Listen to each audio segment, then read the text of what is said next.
It was just one of these strange tales about our way too big mansion. The servants would sometimes talk about seeing things during their night patrols.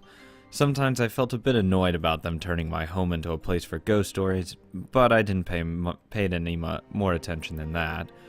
That's how little it mattered to me. So during my normal everyday life, I would completely forget about the name Beatrice. Understandable. Of course, when that huge portrait was first hung, it definitely felt creepy. Even I tried not to meet her eyes after dark, so it's not surprised that the servants found it eerie. It's no surprise. God, I wish I could read. But that only lasted for a short while. We all walked by the portrait every day. We gradually got used to it, and eventually bored of it. I didn't really recall any more about the portrait of the mistress from grandfather's delusions.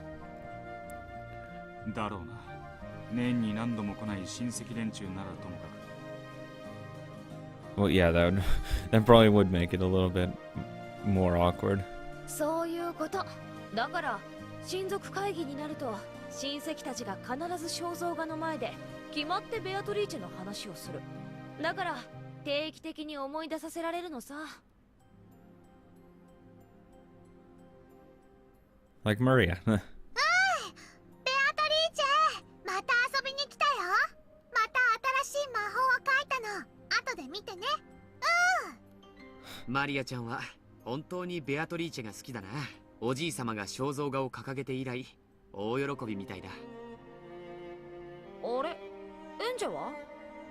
キリエおばさんと薬を飲みに戻ったよ。Oh, okay, I was gonna say she's sick again. 本当に体が弱えな。バートラとは大違いだぜ。緊張すると体調を崩すタイプなんだよ。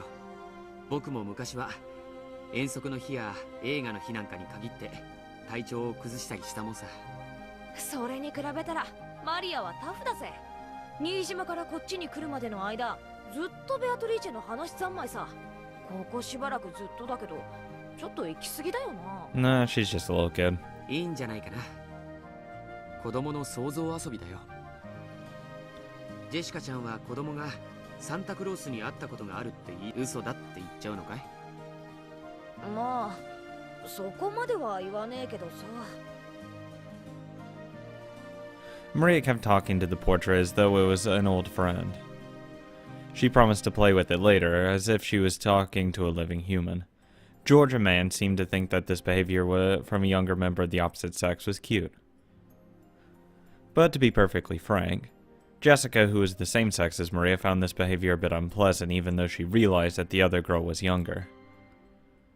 At one time, even I was fascinated by anime heroines and other fictional characters. However, Maria's behavior seems to signify something more direct than mere fascination. It's something more definite, more vivid. Am I the only one who notices something odd about her? I'll bet the others all notice too, but try to ignore it because of that adult dignity George is always talking about. I mean, sometimes you do have to just, like, let stuff go when it comes to little children. 申し訳ないね、諸君。当主様は高尚な研究で大変お忙しい。Oh, okay, this is the year he's dead. Like he died, and then... 昼は書斎で取られると仰せだ。Until a second ago, Kinto's children were complaining that eating lunch with their father would give them an indigestion. But now that they knew he wasn't coming, they started grumbling about how he should at least spare the time to come down during the annual family conferences. それでは皆様、ランチを始めさせていただきます。腕によりをかけてご用意させていただきました。Thank you, Goda. No one's stomach would fail to rumble after hearing that from the great chef Goda. By the time the splendid dishes were laid out, everyone had stopped talking about Kinto's absence. It was now Angie's absence that was being discussed. Apparently her stomach ache had gotten so bad that both she and Kyrie could not make it to lunch. かわいそうに、ゴーダ。後でキリエさんに相談して、お粥のようなものを用意するように。ああ、気を利かせてくれてありがとう。本当にすまねえな。どうも緊張に弱い子みたいでな。幼いうちはそんなもんや。吐いたりしないだけ可愛いもんやで。Thanks. ジョージはよく吐いたわね。昔は本当に病弱だったのよ。But she beat the hell out of that, right? ね Or at least trained him 昔 otherwise. の話は許してよ。食事時にする話じゃないよ。エンジェかわいそう。こんな美味しいご飯なのに食べられない？かわいそうにな。元気になったらその分いっぱい遊んであげようぜ。ダメ。マリアとは遊べない。 Oh yeah, that's right, because you hate her. なんだよ。どうして？だってマリアはベアトリーチェと遊ぶんだもん。だからエンジェとは遊べない。ベアトリーチェと遊ぶって。またどっかに一人で行ってぶつくさ独り言言いながら本を読んでるだけだろ。 No, Beatrice exists. Jessica slightly regretted that she hadn't been more tactful. However, she couldn't wipe away that uncomfortable feeling she got every time Maria talked about Beatrice. And that feeling slipped out through her words. 一人じゃないよ。ベアとも一緒だもん。 As Rosa jumps off a building. Maria may be young, but she does know how to read a person's tone. She immediately burst out in anger, drawing the attention of everyone in the room. Normally, Rosa would have stopped her at this point. However, she happened to have gone to the bathroom at that moment, i.e., jumped off the building. So there is no one to calm Maria down. ジェシカはかわいそうだね。毒素の塊だもの。ベアとはまだまだ魔力が弱いからジェシカの前になんか現れたら焼き散らされてしまう。でもね、いつかきっとジェシカの前にも現れてくれるよ。Oh yeah, oh yeah. 誰の前にも。そして黄金鏡の扉を開いてもらうの。でも招かれるかわからないね。だけどマリアだけは連れて行ってもらえるの、黄金鏡に。でもジェシカはダメだよ。ジェシカはダメ。ベアトリーチェのことをバカにする無知猛昧愚昧曖昧愚かも極まれりの汚らしい毒素まみれの人間風情。 Jesus Christ, this is quite a tear.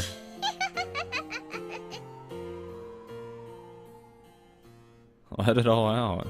ベアトリーチェのことをバカにされた時のマリアと来たらまるで別人さ。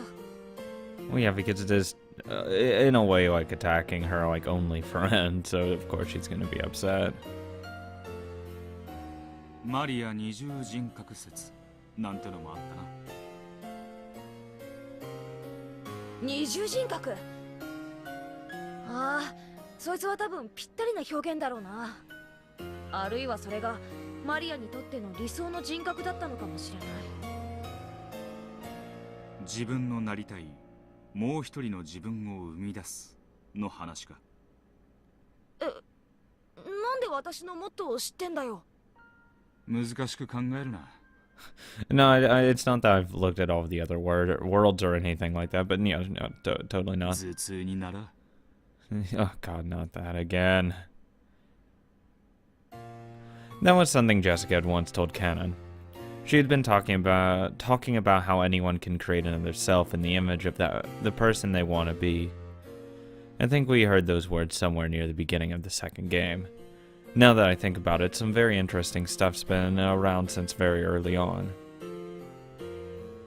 誰だって自分が本当になりたい自分があるんだ。でもなれない。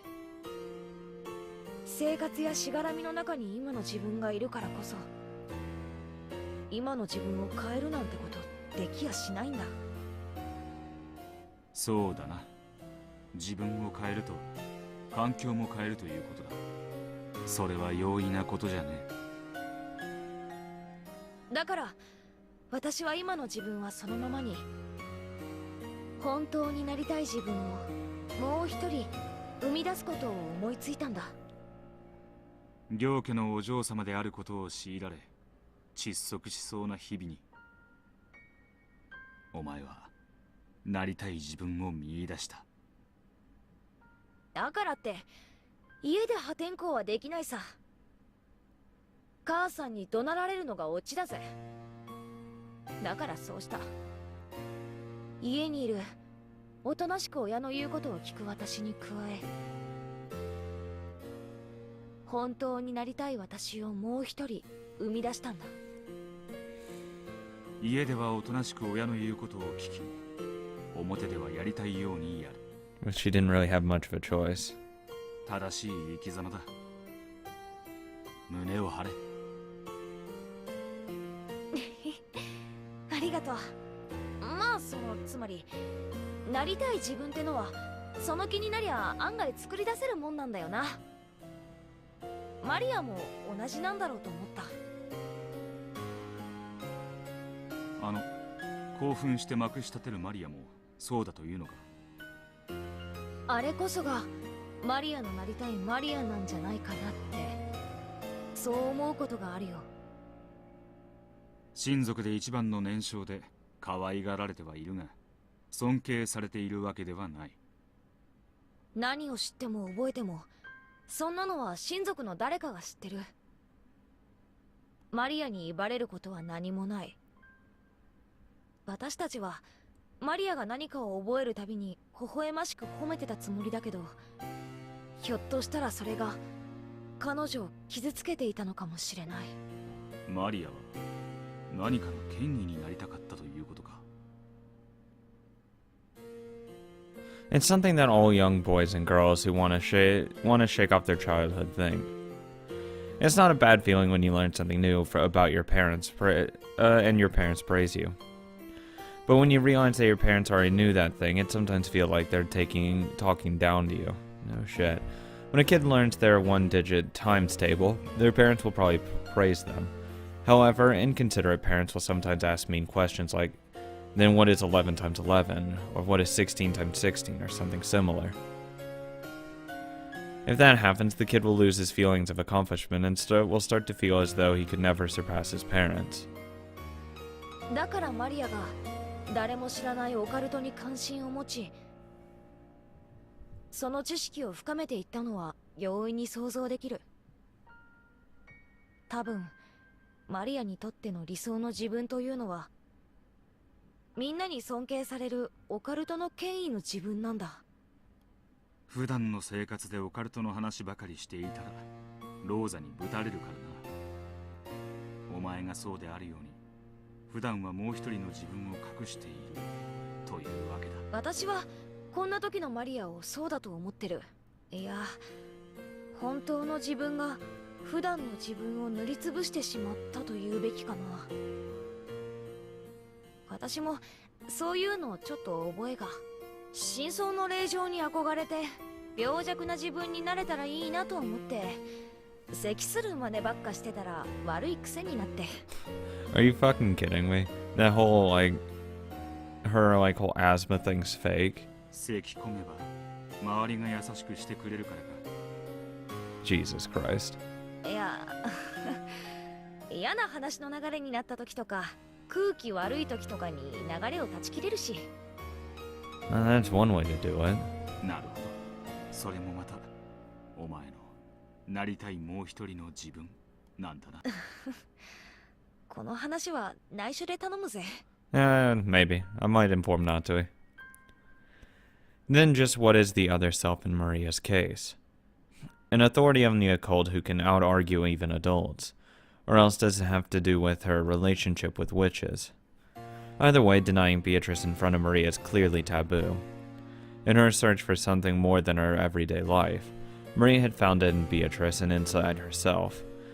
Then it's going to the Golden Land with Beatrice Maria's wish. 話が脱線したか。まあそんな感じでローザおばさんが戻ってくるまでマリアよせばいいのに、私も売り言葉に買い言葉で返しちゃって。Oh God. ベアトリーチェなどいるわけないと。そんなとこいるもんなら合わせてみろよって。Jesus. マリアが大泣きしだした頃にはさすがに失言が過ぎたかと後悔もしたぜ。Yeah, just let him be. それで親族会議自体は私が一方的にマリアに対しギスギスして終わり。マリアはケロリとしてたよ。Yeah, she's 8 at that point. 一人でどこかに行ってまたベアトリーチェと一緒に遊んでたうんぬんと楽しそうに語ってたから。Yeah, I think she's 9 in the regular game, so she'll be 8. Because this is a year previous. 私を含め誰も頭ごなしに否定したりなんかしない。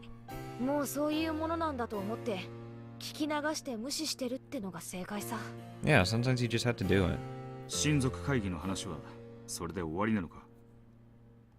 この話自体はね、私がしたいのはこれが終わって親族がみんな帰ってからの話さ。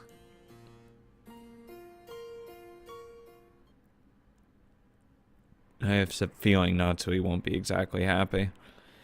Even after the conference ended, I still felt a bit uncomfortable. If Maria had just stayed mad, we'd have made up with each other and I could have put it all behind me. But since Maria got over it, it felt like I was the only one unsatisfied. No, you just drop it at that point. It's like, doesn't matter. Once someone drops it, it doesn't exist. Just never happened. お嬢様、どうなさいましたか？お暗い顔。ああ、熊沢さんか。いや別に大したことは。親族のみんなは無事に帰ったかな？時間通りならもう新島の空港に着かれているでしょう。お嬢様もお疲れ様でございました。私は何もしてねえぜ。使用人のみんなも本当にお疲れ様。昨日のマリア様との喧嘩をまだ気にしておられるのですか？ああ、まあね。子供の言うことではありませんか。お嬢様ももう高校生なのですから深く気にすることもないでしょうに。Yeah. It just doesn't 熊沢さん matter. はマリアのあれ、子供の言うただのザレ言だと思ってる？ Yeah. ベアトリーチェ様のお話でございますか？ For Maria, yeah. Well, it's more. It's really integral to her sense of self and her identity and how she fits in with everything in the world. So of course it's extremely important to her. But at the end of the day, yeah, it's just kid shit. 熊沢さんもベアトリーチェ様と来たもんだ。Beatrice is the name of grandfather's mistress, the person he's still infatuated with. I realized that as a servant, Kumasawa can't speak of her indiscreetly. Still, that's now become the name of the fictitious witch who lives in the mansion. And it's almost normal for people to call her Sama. ベアトリーチェなんて私たちが森へ行かないよう大人がでっち上げた階段だぜ。Yeah, to keep you away from his mistress. それをいつの間にかマリアが面白がって本当にいるかのように振る舞い出しやがった。そんなことを言っては罰が当たりますよ。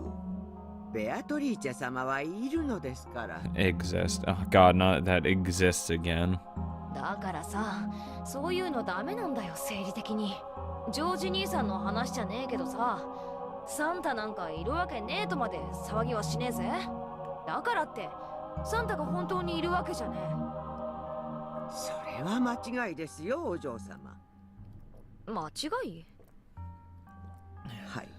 Mm-hmm. 万物八百万には神様が宿っておられます。 Well, my argument would be more in like, no matter like how much you disbelieve in something, if someone truly believes in their heart, it theoretically exists. Because there's nothing you can say or show or do to prove them wrong to disbelieve in said thing. You can fucking torture them all day long if they hold in their heart and believe it, then you can't dissuade them from believing it.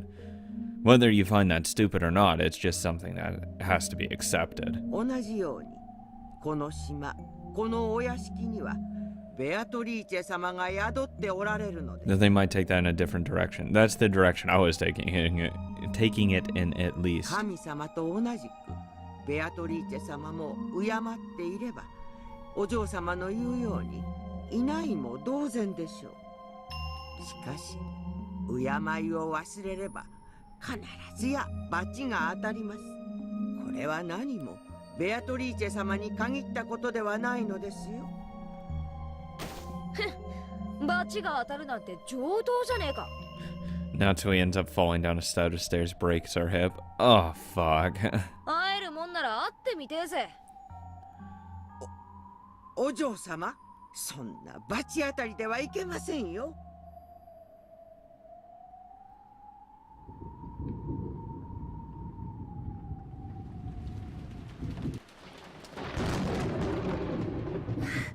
お嬢様。本日はお疲れ様でございました。シャノンにゴーダさんさ、ベアトリーチェの話は知ってるよな？まあ存じているといえば存じておりますが、それが何か。 The two looked at each other. They looked like a pair who had just heard a clueless person suddenly utter a forbidden word. ぶっちゃけ聞くぜ。いるの？そんなお化け。いるかいないかと言われれば、それはいないでしょうが、多分。 Probably. 私はきっといらっしゃると思います。どうしているって？会ったことあるの？直接会ったことがあるわけじゃありませんけど、その。Shannon talked in detail about how she would sometimes feel a strange presence or see a silhouette while doing the midnight rounds. And each time she started, Jessica would cut her off, saying she must have seen it wrong or been mistaken. ゴーダさんだって会ったことあるわけじゃないだろ？もちろんですとも、しかし、まあ。 Someone stole my soup I made. He was being very evasive. Even a man as big as Goda was apparently unable to deny the existence of someone he'd never met. This really didn't sit well with Jessica. She was herself a resident of this mansion. They were acting as though someone else she didn't know was living here. Of course she didn't like it. That's why I wouldn't want to live in a giant mansion, because I would worry that someone's fucking squatting in there. And I'd shit myself constantly. I'm too fucking paranoid for that. Oh, hell no. Fucking nailed doors ちょっと down. 待った。今の話をもう一度。と言いますと？貴賓室の話ですか？ Goda and Shannon had been recounting several ghost stories about Beatrice. One of those drew a reaction from Jessica. そうそう。今の貴賓室の話、面白いぜ。Goda and Shannon glanced at each other. They hadn't been trying to talk about anything cool. 貴賓室には午前2時に入ってはいけないですか？ 2 a.m. in the morning. That's fucking oddly specific. 午前2時にはベアトリーチェ様が貴賓室にお戻りになるので。 Well, that's usually how, like, all superstition goes. It's like an extremely specific time and circumstance that you have to do. 近づいてはいけないですか？そうそう、それそれ。面白いぜ。どの話もベアトリーチェらしきものを見たの聞いたのって体験談ばっかだけど、その話は違うぜ。午前2時に貴賓室に行けばベアトリーチェ様にお会いできるってわけだ。それはどうでしょう。お嬢様、ベアトリーチェ様を悪く言った使用人にはたたりがあると言われています。ましてや貴賓室はベアトリーチェ様のお部屋。いくらお嬢様でもそれはおよしになら Nah, れた it'll 方 be が。 fun.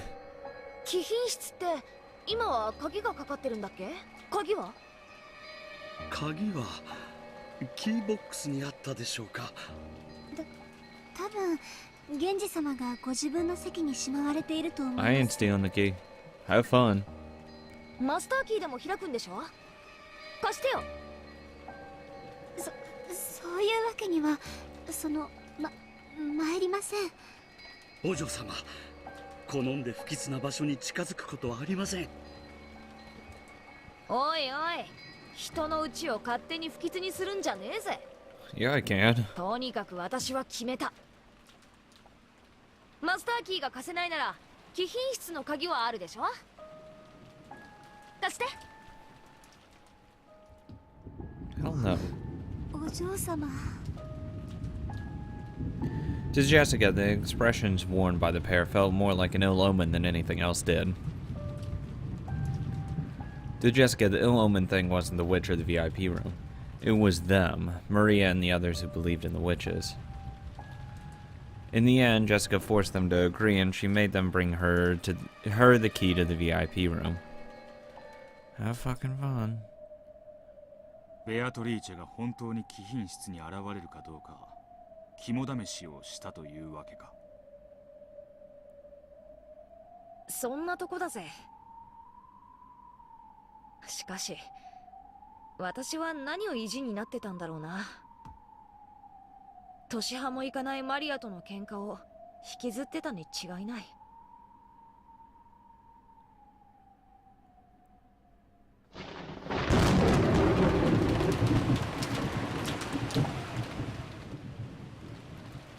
Of course, the weather just had to be terrible on that particular night. Totally not, not suspicious. Nope, everything's normal. It's all good. To be honest, I slightly regretted sticking my nose into something so pointless. But I'd already said so much, and even borrowed the key from them. I couldn't just go to Shannon the next day and let her ask me how it went, and answer, "Well, I got scared, and so I gave up." Teehee. Normally I go to sleep long before 2 a.m. And before it's actually 2 a.m. Oh, fuck. Oh, this is awkward. It's 2:13 right now in the morning. This is gonna scare the shit out of me. I'm not going to sleep tonight, aren't I? Why did I have to record tonight? Fuck. If Mom found me wandering the corridors at the time of night, she'd definitely yell at me. So I waited in my room, staring at the hands of my clock as it ticked closer to 2. Outside, the rain was incredible and the wind strong. The swaying and rustling trees were particularly eerie. I'd complained to Shannon and Goda about making up ghost stories for my house. But I was starting to feel as though those ghost stories might not be so impossible after all.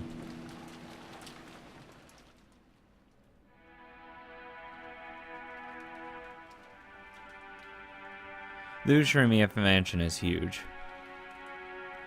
Honestly, I don't think of the entire mansion as my own house.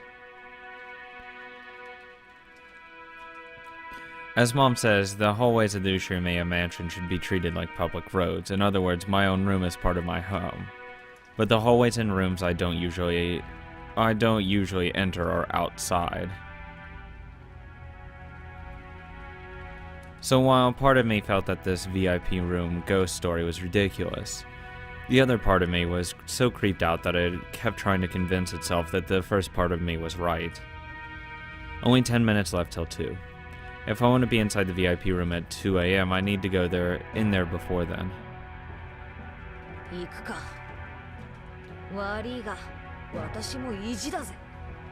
Nothing's going to happen. I know that. It'll just be a stupid waste of time for a few minutes. I touched the doorknob to my room and it was startled by how unpleasantly cold it was. It's fucking cold here too. As long as I stayed in this room, I could laugh off anything. After all, this was my room. But it wouldn't be like that in the hallway. That's outside my territory. And the doorknob, the barrier between the two, is ice cold. Idiot. What are you scared of? Me? You aren't taking Shannon's, Goda's, or maybe Kumasawa's gossip seriously, are you? I'll prove it. There's nothing strange in the VIP room. The corridor was only dimly lit.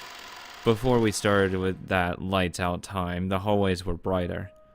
But to avoid wasting energy or something like that, we'd started keeping the lights at night to a minimum. I'd keep them off, fuck it. So even though I was inside my own house, it was very obviously the middle of night here. If Mom found out that I was wandering around at a time like this to do a test of courage in the VIP room, which I'm not supposed to go in, I'd get in a lot of trouble. To make sure she didn't find out, I tried to hide my breathing and my footsteps. So the silence felt unbelievably loud. Even though it was so quiet, that eerie sound of the wind was noisy.